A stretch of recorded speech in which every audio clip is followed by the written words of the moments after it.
Two further suspects have been arrested in Wales in connection with the attempted bombing on a London tube train. A 48-year-old man and a 30-year-old man were arrested under the Terrorism Act after a dawn raid on a property in Newport. One local businessman, who did not wish to be named, described the raided building as a halfway house for asylum seekers that was run by the Home Office. "The people that live there don't come from around here," he added. "I don't think they've been there for long." CCTV footage showed a marked police van, 3 marked police cars and 4 unmarked cars pulling up before the raid, with forensics officers dressed in white suits later seen at the property. It came after another suspect, aged 25, was arrested at a separate address by police on Tuesday evening. There are now 5 suspects in custody in relation to the attack, which injured 30 people on a train at Parsons Green Station. Officials said the homemade bomb failed to fully explode, sending a fireball hurtling through the packed carriage. ISIS claimed responsibility for the attempted attack, saying it was carried out by soldiers of the Caliphate.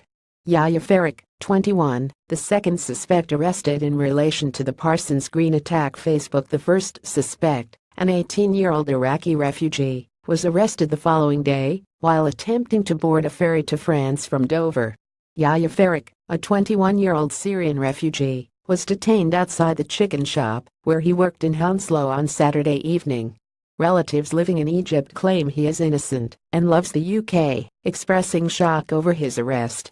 Farik's brother Haim told the Mail Online that he did not mix with extremists and was a good guy, adding he works in a restaurant to make a living.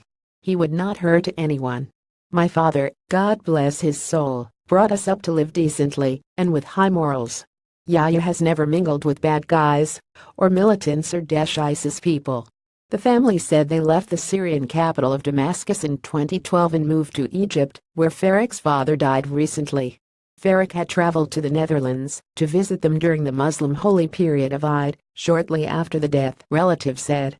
Police make third arrest in Parsons Green bombing probe. Both Farik and the teenage suspect were fostered by the same couple in Surrey, who were made MBEs for their services to children and families, but Farik had since left their home.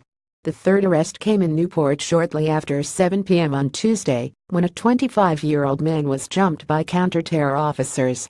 Nearby resident Sully Ali, 19, a part-time model, told the Press Association a big van pulled up and 6 officers got out and jumped this guy. There were 2 armed officers there. They didn't have their guns pointed at him, but they had them on show. The guy was smiling. I didn't hear him saying anything, or the police saying anything to him. Mr. Ali said the arrested man worked as a painter and decorator for some local residents, while others believed he was a student. He was arrested and handcuffed by officers wearing suits, he added. They handcuffed him and led him away. They didn't put him in the van though, they put him in a marked police car. Other residents described the man as a nice guy who was welcoming in the area, having lived there for several years and attending local mosques. He used to condemn terrorism in front of my husband. My husband would condemn terrorism and he would agree with him, said a mother, who did not want to be named. I know he is a Muslim, but I don't know what mosque he went to. Muslims in this area are totally shocked. We condemn terrorism totally, and we totally condemn what happened in London. The relationship between the man arrested on Tuesday night and the new suspects arrested today was not immediately known as searches at their homes continued. Scotland Yard said it was being supported by Gwent Police and the Welsh Extremism and Counter-Terrorism Unit WEC2. Commander Dean Hayden, head of the Met's Counter-Terrorism Command, said this continues to be a fast-moving investigation. A significant amount of activity has taken place since the attack on Friday. We now have 5 men in custody, and searches are continuing at 4 addresses. Detectives are carrying out extensive inquiries to determine the full facts behind the attack. We anticipate that the searches will take some days to complete and may cause further disruption.